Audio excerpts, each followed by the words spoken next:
question here is, no index for Aussie small caps. Is there an ETF that can cover this part of the market? Great question. And certainly our portfolio construction methodology starts with asset class. And so when we look at share, we look at Australian shares, for example, and we look at Australian large company shares. The next question is, well, how do we invest in Australian large company shares? Well, we do know that there is a highly liquid index. In fact, there's a few of them, the ASX 200, for example, the 200 largest companies broadly, the ASX 300. And then we see, is there a convenient way of buying that index in a single trade? And clearly, IOZ gets you the ASX 200. A200 gets you the broadly the same 200 shares. Vanguard Australian Share Fund, or VAST, gets you the ASX 300. And then the next question we ask is there any evidence that active management can outperform? And the general conclusion is that when it comes to large cap Australian shares, the answer to that question is no. You can look at, you will find funds that have outperformed, some over very long periods. But what you're buying there it's usually a factor, and you can buy that factor more cheap. So having concluded in that case that Australian large cap, we need to focus on ASX 200, ASX 300, and our weapon of choice is Vanguard Australian Share Fund. On the other hand, looking at Australian small cap shares, firstly, there isn't an index. That the only liquid index that would have come anywhere close is what's called a small ordinaries, which is really the numbers 201 in the ASX 300. And really, they're not actually very small companies. They're well researched. There's not a lot of opportunity.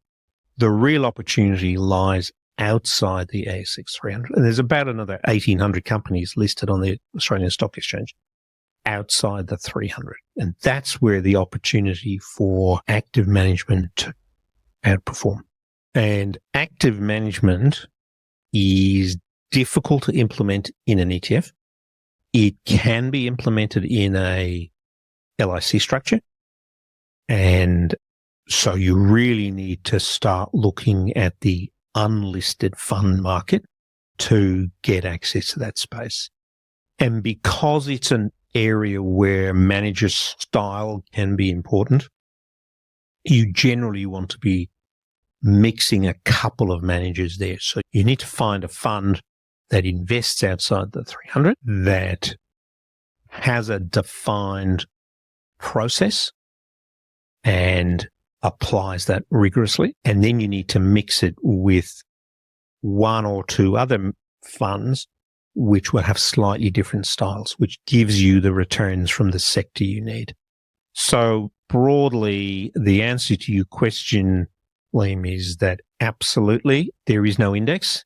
There are some funds that would style themselves as small cap managers, but most of it's inside the ASX 300. So you're not really capturing that small cap value factor.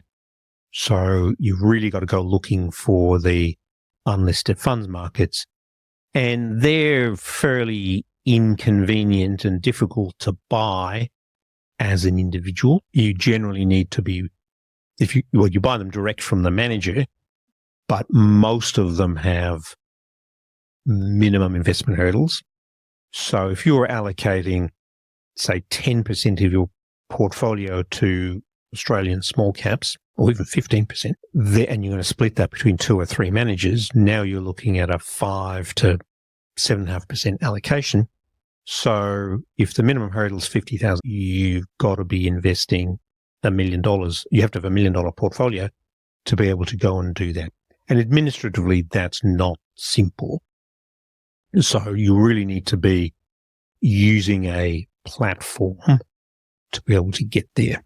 And that usually means that you need to be doing it as part of a professionally managed portfolio. So looking at the Life Sherpa growth portfolio, or the high growth portfolio for that matter, the addition of Aussie's small cap value has added about 0.6% a year to the returns. And when you're looking at a 10-year return of 10%-ish, 0.6 is a big number, and certainly way bigger than the difference in expense ratios for most funds. So something's only a bargain if it's what you need. So you've got to look at what you're getting first, and then when comparing like for like, look at price. So hopefully that answers your question